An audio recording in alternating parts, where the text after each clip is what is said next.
Forget idyllic Ireland with its leprechauns and Guinness. Beneath those green hills lies a grim reality, a past filled with brutal, organized crime. From ruthless gang wars to merciless drug lords, Ireland has seen it all. The journey through the dangerous streets of Dublin, the gang wars in Limerick, and international drug cartels like the infamous Kinahan cartel, which even brought the FBI to its knees, paints a vivid picture of the dark world of Irish crime families. Before we dive in, don't forget to hit that subscribe button and click the bell icon so you never miss an update on our latest investigations. So, let's get started. In the early 1900s, New York City was a melting pot of immigrants struggling to survive. In this setting, Paul Kelly, an Italian-American determined to become the king of the underworld, emerged. Born Paolo Antonio Vaccarelli, Kelly founded the 5 Points Gang, which would dominate the city's crime scene. Kelly didn't build his empire alone. He started with a tough crew, mostly Italians, who weren't afraid to get their hands dirty. These weren't playground scuffles, but battles for territory, and the 5 Points Gang wasn't afraid to take a few lumps to win. Kelly was smarter than just a brawl-happy hoodlum. He saw how other gangs like the Dead Rabbits and the Bowery Boys were getting muscled out, so he did something unexpected. He absorbed them. The 5 Points Gang became a melting pot of immigrants, with Jews, Poles, and Eastern Europeans all finding a place under Kelly's not-so-gentle leadership. Kelly realized that real power came from the top, so he started throwing his weight behind certain politicians, convincing voters to see things his way. The 5 Points Gang wasn't just about violence and intimidation. Kelly opened a swanky club called the New Brighton Athletic Club, becoming a labor racketeer, using his muscle to influence disputes. By the 1920s, the 5 Points Gang's reign was slowly fading, with new players like the rising mafia families flexing their muscles.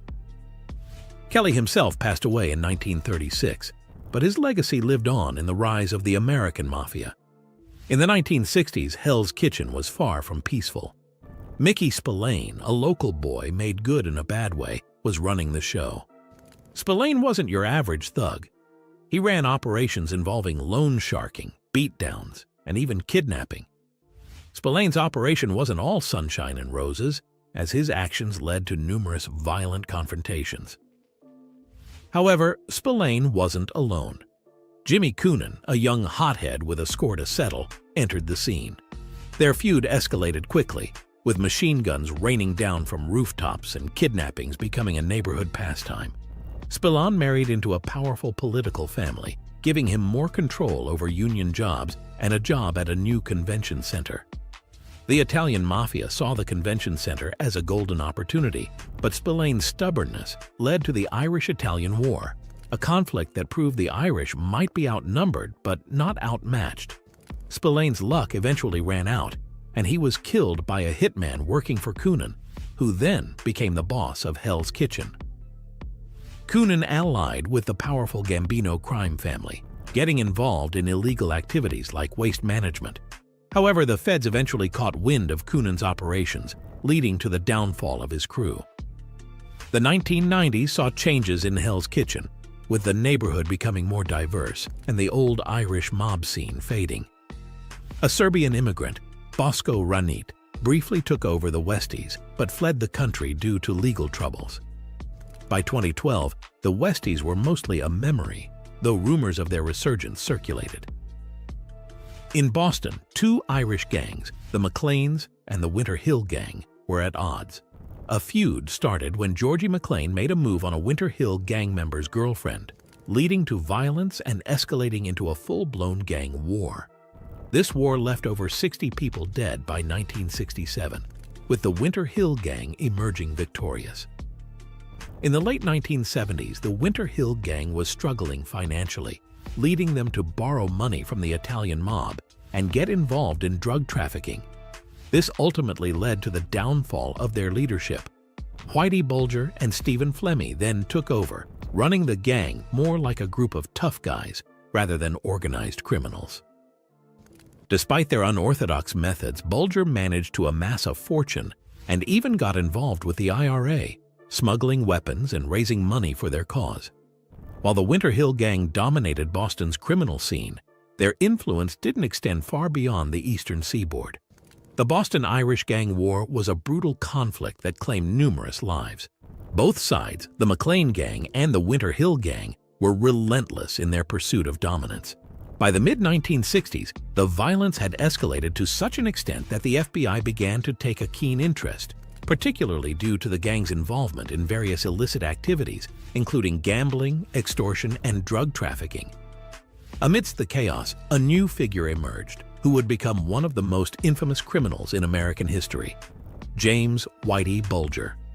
Bulger, who initially started as a low-level enforcer, quickly rose through the ranks of the Winter Hill Gang.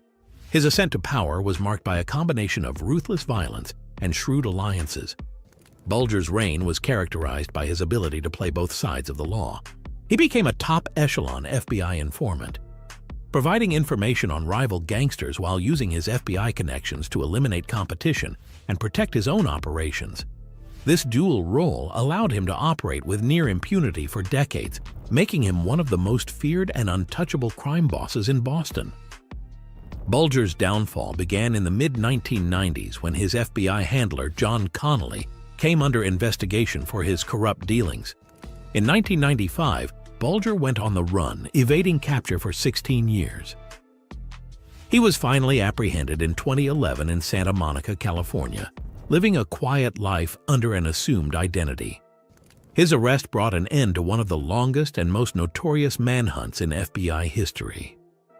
In 2013, Bulger was convicted of numerous crimes, including 11 murders, and sentenced to life in prison, where he was killed by fellow inmates in 2018. The Kinahan Cartel, one of the most powerful and dangerous criminal organizations to emerge from Ireland, traces its origins back to the late 20th century. Founded by Christy Kinahan, also known as Dapper Don, the cartel initially focused on drug trafficking within Ireland. However, it quickly expanded its operations internationally, establishing a significant presence in the UK, Spain, and beyond. The Kinahan cartel's expansion was facilitated by its sophisticated network and its ability to form alliances with other major criminal organizations. This allowed them to control a substantial portion of the European drug trade, trafficking cocaine, heroin, and cannabis on an unprecedented scale. A major turning point for the cartel came with the outbreak of the Hutch-Kinahan feud, one of the most violent gang conflicts in modern Irish history. The feud began in 2015, following the murder of Gary Hutch, a member of the Hutch family, allegedly by the Kinahan cartel. This sparked a series of retaliatory killings, resulting in numerous deaths and escalating violence across Dublin and beyond. The feud drew significant attention from law enforcement agencies worldwide, leading to increased efforts to dismantle the Kinahan cartel. The cartel's operations were severely disrupted by international police cooperation, resulting in numerous arrests and substantial drug seizures. The Kinahan cartel's influence extended far beyond Ireland's borders.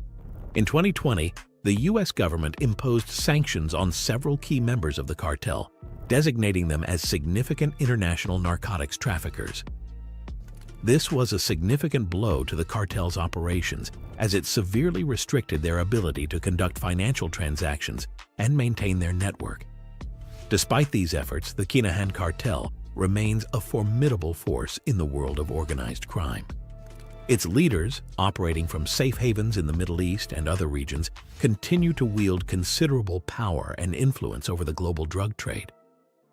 While the Kinahan cartel represents the most high-profile example of contemporary Irish organized crime, numerous other crime families and gangs continue to operate across Ireland and the Irish diaspora. These groups have adapted to the changing landscape of criminal activity, diversifying their operations to include cybercrime, human trafficking, and money laundering. The legacy of Irish organized crime is one of adaptability and resilience. Despite significant law enforcement efforts, these criminal organizations have demonstrated a remarkable ability to evolve and survive in the face of adversity. Their deep-rooted connections within their communities and their ability to leverage international networks have enabled them to remain a persistent threat. In recent years, there have been notable successes in the fight against Irish organized crime. High-profile arrests, substantial drug seizures, and successful prosecutions have disrupted many criminal networks. However, the continuous emergence of new groups and the adaptability of existing ones mean that the battle is far from over. Number 1. In the shadowy depths of Ireland's criminal underworld, few figures loom as large or as dangerously unpredictable as Alan Wilson. Known as the Madman, Wilson was deeply involved with the Kinahan cartel. During the infamous Kinahan-Hutch feud, he even threatened to shoot a baby. In another shocking move, Wilson tried to kill his former lawyer, prompting the emergency response unit to hide the lawyer in a safe house. Astonishingly, Wilson even dragged his own mother into his twisted schemes. Now Wilson, who is the nephew of notorious gangster Martin the General Cahill, is scared of his former associates and claims he was never part of the cartel. He says that Daniel Kinahan's gang has put a 100,000 euros bounty on his head due to his failed attempt to kill Hutch associate Gary Hanley.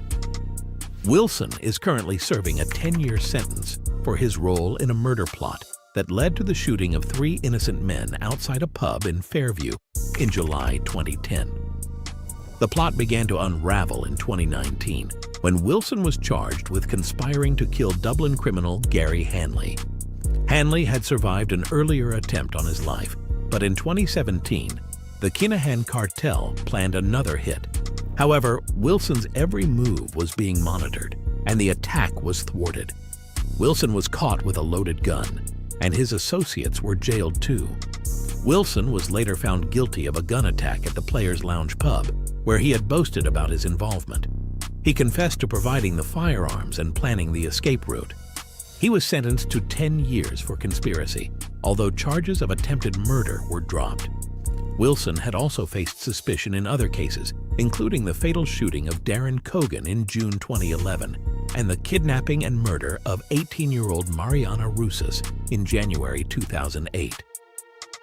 Despite being a suspect in these cases, Wilson was acquitted of Rusas's murder in 2014 due to unreliable witness testimony.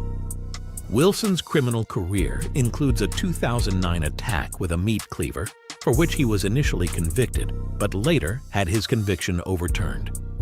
He was rearrested in 2017 as part of a hit team hired by the Kinahan cartel.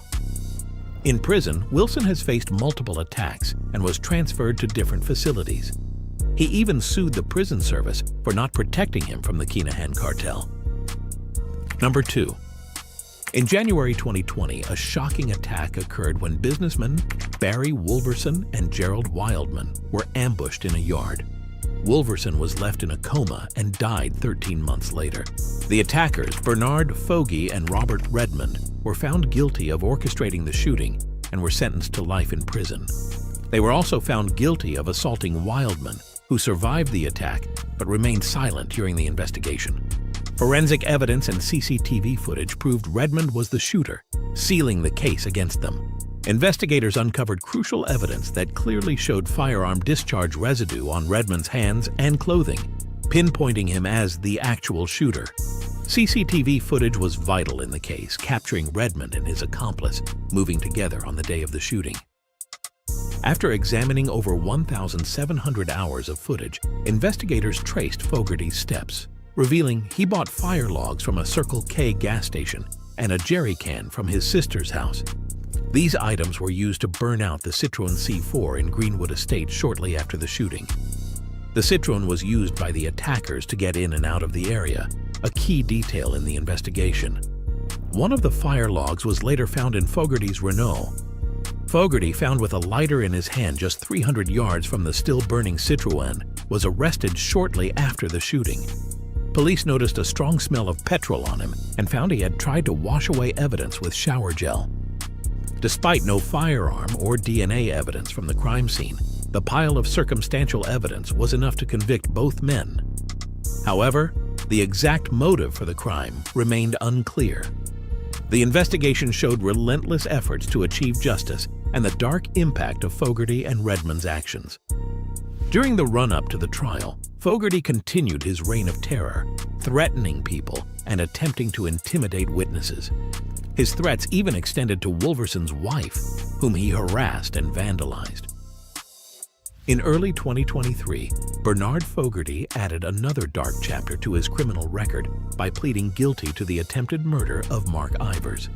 He was swiftly sentenced to 15 years, adding to his life sentence for the murder of Barry Wolverson.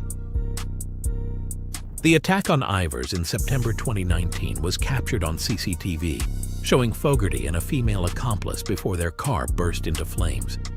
The investigation revealed intense communication leading up to the attack and how Ivers was lured to the house under false pretenses. Despite the attack, Ivers survived with gunshot wounds. Fogarty's guilty plea resulted in a reduction of 5 years from his sentence. His criminal career, marked by violence and intimidation, left a lasting impact on Dublin's underworld. He had significant influence in Dublin's drug trade, operating on the edges of various criminal organizations. In a grim twist, Bernard Fogarty died in his cell at Port Louis prison, believed to have died of natural causes. His death, while not deemed suspicious, is being investigated by the Garda and Irish Prison Service. Number 3. On January 29, 2003, crime boss Kieran Keane and his nephew Owen Tracy were brutally attacked by a 5-man hit team. Keane was tortured and killed, while Tracy survived with 17 stab wounds. A year later, top gangster David Stanners and 4 members of the McCarthy-Dundon gang were convicted of these crimes. Their sentencing was a significant blow to the criminal gangs in Limerick. David Stanners, known as Frog Eyes, was a feared leader of the McCarthy-Dundon gang from Limerick, hailing from Pineview Gardens. His notoriety as a dangerous individual began in the late 1990s when the McCarthy-Dundon gang became embroiled in a violent feud with the King Kopi gang, resulting in up to 20 deaths. In December 2003, Stanners was convicted and sentenced to life in prison for the brutal murder of a rival gang leader and the attempted murder of his nephew. This attack was a key moment in the Limerick feud. Alongside Stanners, 4 co-defendants, Christopher Smokey Costello, Anthony N.Y. McCarthy, James McCarthy, and Dundon, were also found guilty. They all pleaded not guilty but were ultimately convicted by the Central Criminal Court. The trial heavily relied on the testimony of Owen Tracy, the nephew of the slain gang leader who survived the assault. Tracy endured an intense 8-day cross-examination where he revealed the horrifying details of the attack.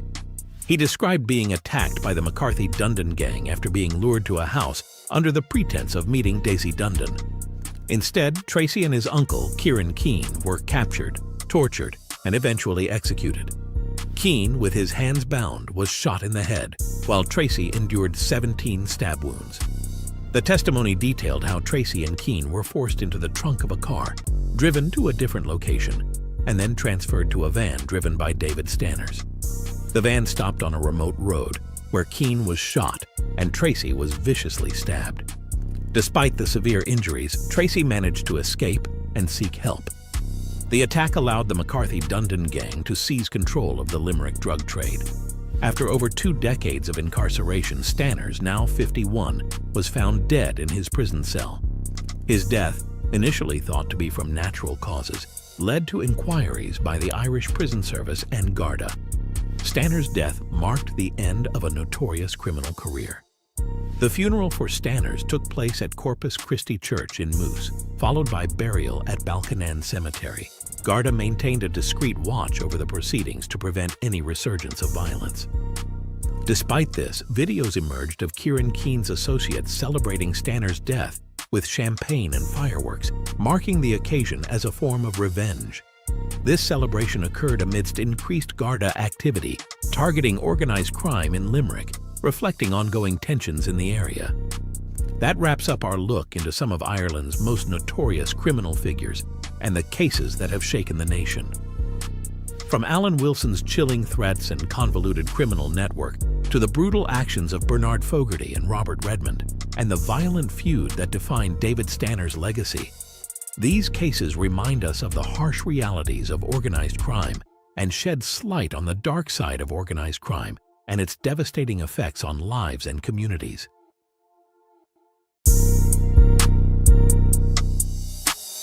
Steven Bonzo Daniel, also known as Glasgow's Scarface.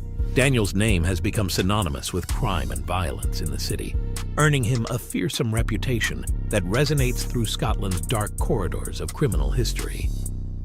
Steven Bonzo Daniel was attacked in broad daylight on the streets of Scotland.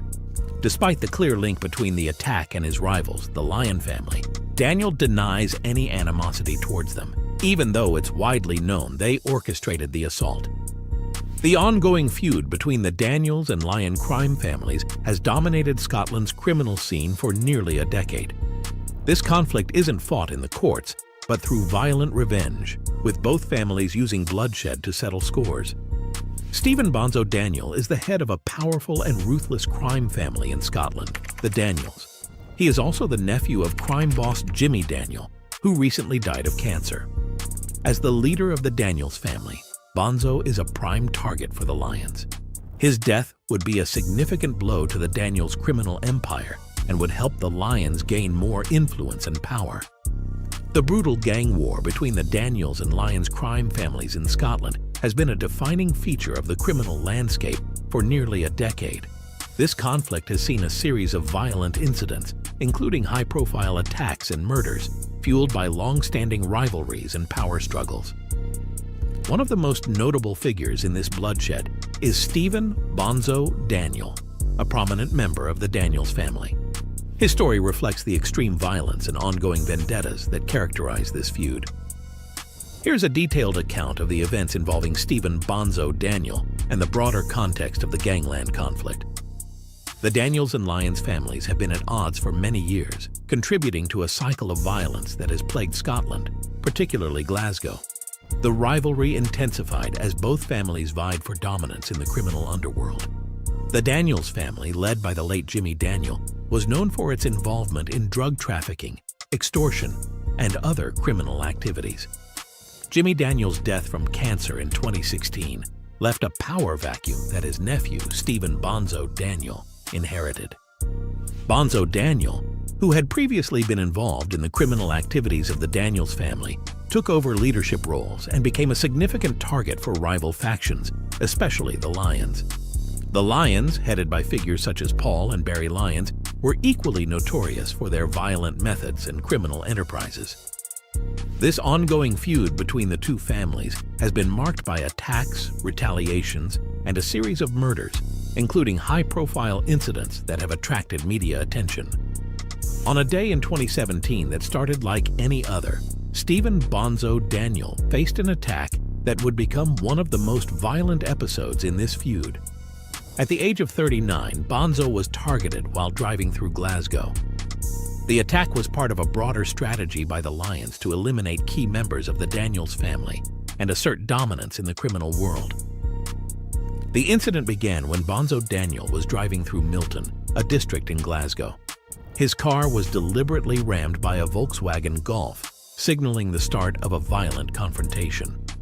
Recognizing the imminent danger, Daniel attempted to flee the scene.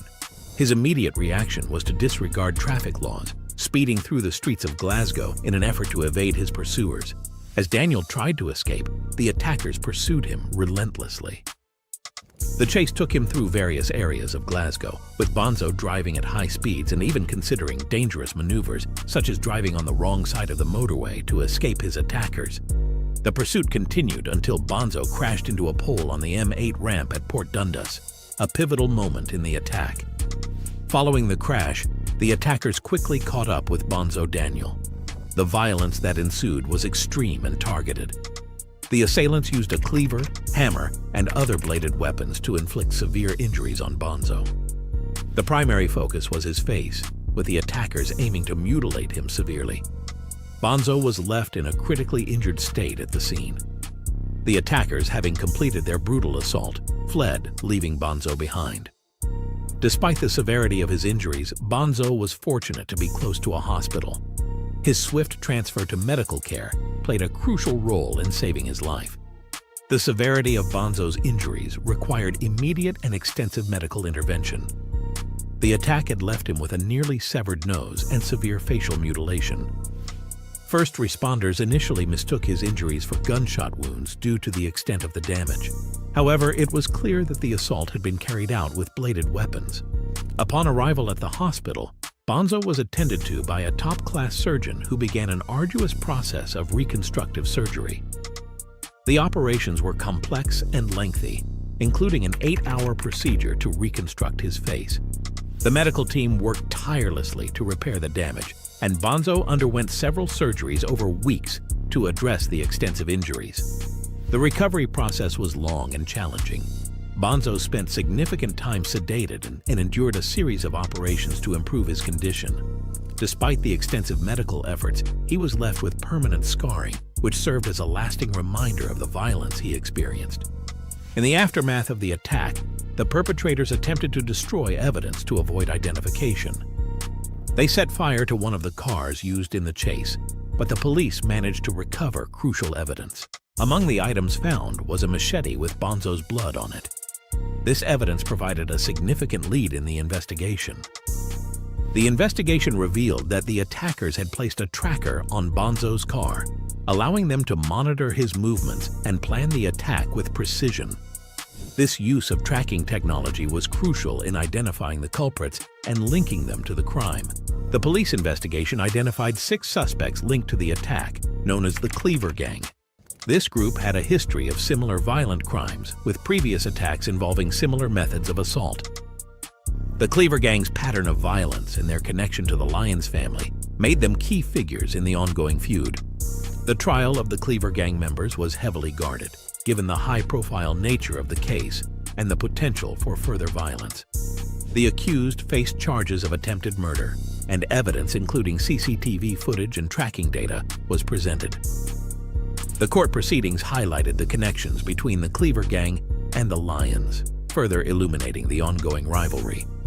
During the trial, Steven Bonzo Daniel made statements that appeared to downplay the feud between the Daniels and Lyons families. He claimed there was no significant conflict between the families and denied having any enemies. Bonzo also stated he had no recollection of the attack beyond the initial crash. These statements seem to reflect a desire to avoid further violence and protect himself and his family from potential retribution. The 6 members of the Cleaver Gang were ultimately convicted and sentenced to a combined total of 104 years in prison for their crimes. The convictions were seen as a significant development in the ongoing feud between the Daniels and Lyons, but the violence between the 2 families continued despite the legal outcomes.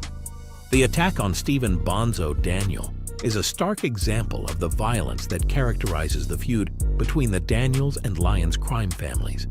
It underscores the extreme lengths to which rival factions will go to assert dominance and settle scores in the criminal underworld. The continued violence has had a profound impact on Glasgow and Scotland as a whole, contributing to a cycle of retribution and conflict that has affected countless lives. The story of Steven Bonzo Daniel serves as a reminder of the personal toll of gang warfare and the broader societal issues associated with organized crime. Efforts to address gang violence in Scotland have included increased law enforcement measures and community initiatives aimed at preventing youth involvement in criminal activities. However, the persistent nature of the conflict between the Daniels and Lyons families illustrates the challenges faced in combating organized crime and the need for continued efforts to address the root causes of gang violence. Steven Bonzo Daniel's ordeal reflects the harsh realities of life within Scotland's criminal underworld. His experience highlights the extreme violence that can arise from gang rivalries and the lengths to which individuals will go to exact revenge. As the feud between the Daniels and Lyons continues to evolve, the story of Steven Bonzo Daniel remains a significant chapter in understanding the complexities and consequences of organized crime in Scotland.